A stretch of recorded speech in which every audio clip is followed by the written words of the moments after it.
Hello and welcome to The Insider. I'm Lisa Adams. Welcome to our viewers and to our listeners on the radio as well. We continue today with our somewhat COVID-19 focused editions of the program, but today it's all about the state of the city of Erie. My guest is Erie Mayor Joe Schember. Hi, Mayor. Hello, Lisa. Thanks for having me on. Well, as is our regular practice, the mayor will present his brief state of the city remarks to you, and then we'll dig a little bit deeper with a conversation about his priorities for 2021. So, Mayor? Thank you, Lisa. COVID-19 has had a huge impact on what we all learned and accomplished during 2020. If you are like me, you really missed all the personal interaction and enjoyed before the pandemic. But I have also learned a lot, such as how much more efficient we can be with virtual meetings. I look forward to being able to do face-to-face meetings later this year, but many of the city's regular meetings will continue to be very efficient virtual meetings. You know, I'm blessed with a great team. I would thank each one of them by name right now if only I had more time. As you know, everything my team and I do is based on our mission and vision. The mission is just 6 words: build opportunity, restore hope, transform Erie. Our vision is 2 sentences. Erie is a community of choice.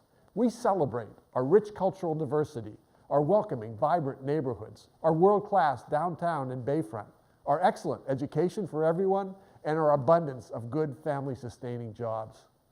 The mission and vision sound good, but they are very general. That is why on January 9th, 2020, we unveiled a document called Activating Our Vision. This document presents 26 specific, measurable key performance indicators. Each one of these key performance indicators is tied to one of the 5 elements of the vision. My team and I set 21 of these key performance indicators with the goal of achieving them by the end of this year, 2021. We have accomplished 3 of those 21 goals so far. The other 5 KPIs are objectives that were set by the Erie School District or the Erie Regional Chamber and Growth Partnership. All of them have completion dates of 2024. We will continue to report on our progress on all of these key performance indicators. For the rest of this presentation, I will review 8 specific, incredible 2020 accomplishments by city workers which are helping us to achieve our vision. First, the most transformative thing we've accomplished in 2020 was the formation of the city's first ever planning department. On July 30th, we announced formation of the Department of Planning and Neighborhood Resources. No new employees were added to the city. We formed this new planning department by combining the following departments: code enforcement, zoning, the city arborist, and the neighborhood planning and GIS. Second, City Council approved our proposal for the Erie Water Authority to prepay their lease. We received $98.2 million. The vast majority of this money, at least 80% of it, will be used to solve the second of the city's 3 major financial problems by paying down our huge debt. The rest of these funds will be used to first save the city $250,000 by avoiding a tax lien sale in 2020. Second, avoid any tax increases for at least the next 2 years. I think it might be much longer than that. And third, see increased city revenue by attracting more businesses and people to Erie. These changes not only greatly reduce the city debt service burden, but also save the city on average over $2 million per year, every year for the next 18 years. Third, initially, we thought that COVID-19 would create a $3.5 million loss in the 2020 budget. I'm very happy to report that the city's net 2020 budget loss was only a little over $500,000. Fourth, City Hall will reopen when vaccines have brought COVID-19 under control. But when we do reopen, we hope City Hall will function much more like the federal and county courthouses here in Erie. We are still working out the details on all this. As soon as these details are available, I will announce them. Fifth, I'm very proud of the work that Abby Skinner did last year, acquiring 30 grants totaling $5,272,268. That includes 3 RACB grants totaling $2.5 million in addition. In addition, we have received our third installment of from the UPMC Park upgrades. I'm very proud that the Erie Fire Department received 9 grants totaling over $1.1 million, and the Erie Police Department also received 9 grants totaling over $2.1 million. Sixth, in December, after months of planning, we became the 21st city in the United States to become a Kiva Hub. KIVA is a small business loan program which focuses on making startup loans to women, people of color, immigrants, refugees, and those who have had trouble with the law. With no fees and no interest, Kiva will help us expand Erie's small business diversity. We already have 2 applicants in process and 2 more in the beginning stages. Seventh, after 2 years of planning and study, we have received grants so that all City of Erie uniformed police officers began wearing body cameras on October 1st of 2020. We also installed car cameras on the 12 frontline vehicles. Our police officers have embraced the technology, and their videos provide great evidence by showing illegal actions, suspects resisting arrest, and officers engaging in heroic actions. Eighth and last topic for today is an initiative that is transforming law enforcement in Erie. The Police Athletic League, in the last 3 years, this initiative has grown tremendously. Sergeant Tom Lennox leads the Police Athletic League. This summer, we obtained a grant to pay Sergeant Lennox his salary and benefits for the next 2 years so he can work full-time on growing the Police Athletic League and on police recruitment. I had an incredible experience with the Police Athletic League in December. Tom Lennox invited me to go along with him and 4 other police officers delivering Christmas presents to Lower East Side children in their program. What I saw blew me away. The relationship between the children and these police officers was incredible.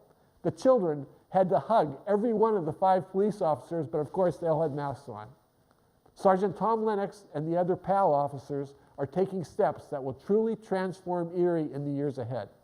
I do not have enough time today to present to you all the incredible work being done by city employees, but over the next several weeks, my team and I will share many more details during our weekly press conferences and on social media.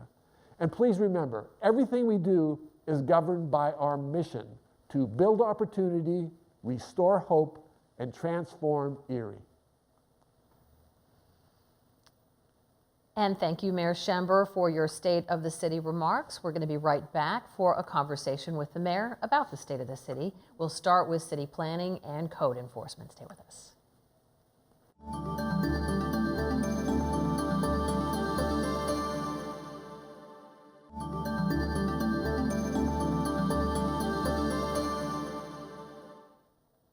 Welcome back to The Insider. My guest is Erie Mayor Joe Schember. It's our annual State of the City Insider as we look ahead to the top priorities for the city in 2021.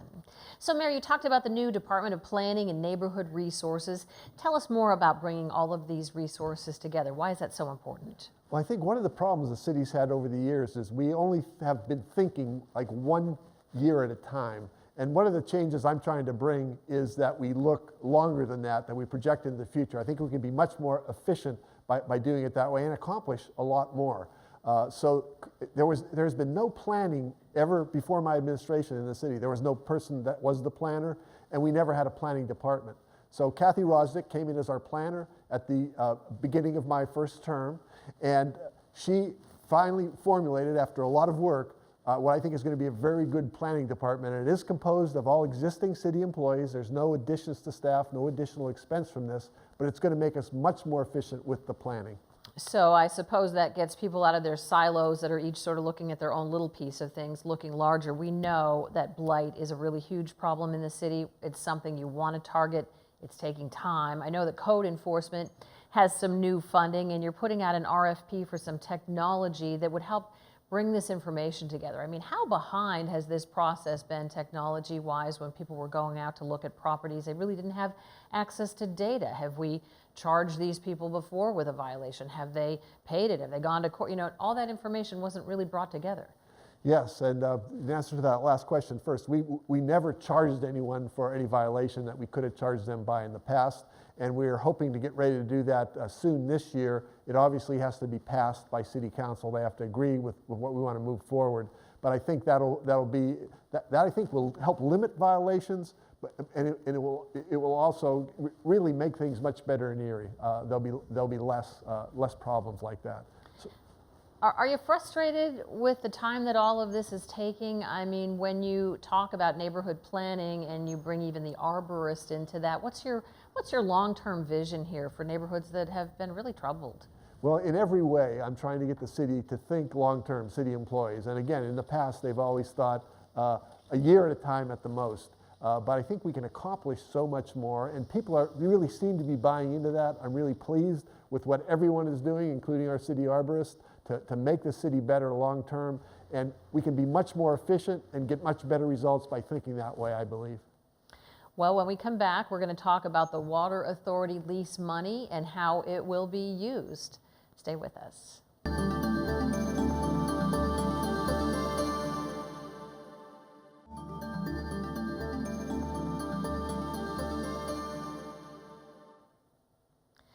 Welcome back to The Insider. I'm Lisa Adams. My guest again is Erie Mayor Joe Schember, and we are talking today about the state of the city. So you talked about the Water Authority deal, one big lump lease payment. I know it took you 2 years to convince council to accomplish this, but even so, there was still some confusion about how those funds could be used. So talk a little bit about how you will, in more depth, I guess, use those funds to keep people's taxes down, to pay off debt. And, you know, what about the people who are still anxious about this? They don't want to see that lump disappear, to be really able to be used over time. Well, the main purpose of this is really to, again, it goes with our long-term thinking now. Instead of just thinking a year at a time, we're thinking long-term. And we will save the city over $2 million a year every year for the next 18 years by paying down the debt, because then we have to pay less on the debt, and the debt becomes manageable, something we can handle. So that is really the good news. At least 80% of the money, probably much more than that, but at least 80% of the money is going to be used to pay down debt. Council has to approve everything we do with that money. Right now it's sitting earning some interest, which helps us and gave us about $500,000 more in interest in 2020 than we would have gotten without that money. But we can save a lot more by paying down the debt. So I'm hoping very soon we will be going to council with some debt we're proposing to pay down, and hopefully they will approve that. There were some snags there, though, on what you are able to do and not able to do with that funding. So talk a little bit about that. Yes, coming from banking, where I was very familiar with investments, I wanted to go into what's called a balanced portfolio, 60% stocks, 40% bonds. But what I learned after trying to move that forward is that municipalities are not allowed to do that, because there is some risk with investing in stocks, and you're not allowed to risk public money, basically. So we're very limited in terms of how we can invest. If we could have invested like that, we would have left the money invested because we could have earned more on it than we were paying on the debt. But because we can't do that, we're going to pay down debt as quickly as possible as we move forward. So talk about the idea of avoiding tax increases. Obviously, that's music to the taxpayer's ear, but you do need to be concerned about the revenue side. Also, we're in the midst of this uncharted water with the pandemic. We also have a new administration, and the government is handing out a lot of money right now to help people out of COVID. So do you have any concerns in your long-term view about how those forces might impact the city's finances? Well, my goal is I would like to never increase taxes again. Now I kind of think big like that, and sometimes my staff criticizes me saying I've got to be more realistic. And we don't know. We know that with the money we got from the Water Authority, we think we'll be able to avoid any kind of tax increase for at least the next 2 years. And I think really probably a lot longer than that, but at least that. We've got one proposal for debt we want to pay down that would mean no tax increases for at least 5 years. But again, we have to present that to council and get their approval. LRTA has really helped us, by the way, in terms of bringing more businesses and more people into Erie, which is my goal. As you know, since the late 1960s, Erie has lost about 40,000 in population, and we have lost revenue because of that as well. One of the big things we're trying to do is turn that around. As we do that over the next couple of years, we're hoping revenue will increase as a result of that. I know counting the population during the census was really a top priority, making sure that immigrants, Erie's new Americans, filled out the census, weren't afraid to do so. But what about the staggering death rates that we saw at the end of 2020 because of COVID-19? I don't know how many of those deaths are City of Erie residents, but how will that impact the census numbers? Well, if they were counted in the census, they were counted. I don't think it affects it if they pass away after they were counted. And hopefully I think the counting ended towards the end of September. So chances are some of those people that passed away were still counted in the census. And we did our best, especially to try to get we've got a lot of new Americans, first generation Americans. In fact, about 20% of the people that live in Erie were not born in the United States. So that we tried to work hard to get those 20%.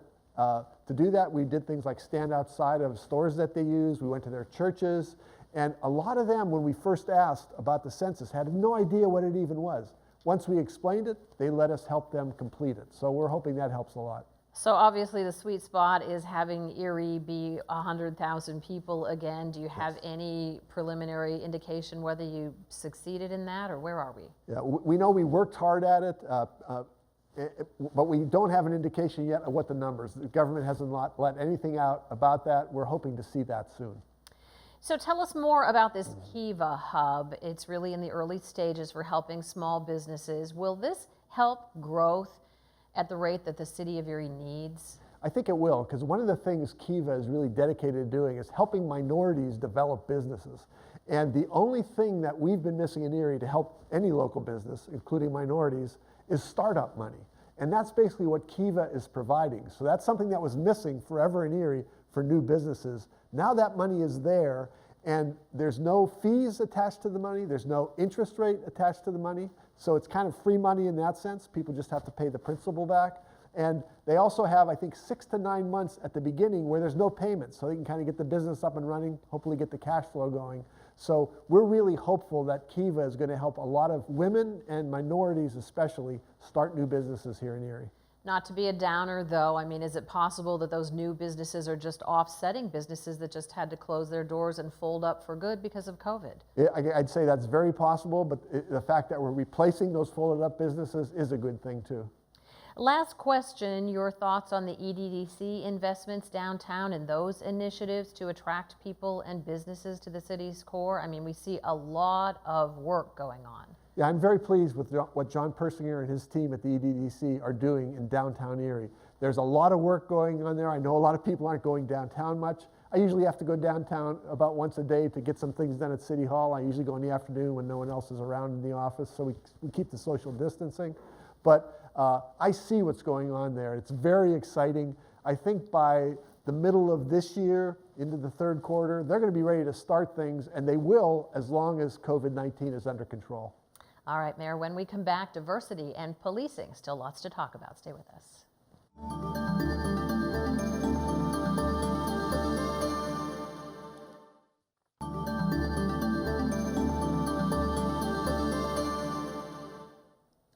Our guest again is Erie Mayor Joe Schember. We're talking about the state of the city. Clearly, Mayor, making Erie more welcoming and celebrating cultural diversity has been a top priority.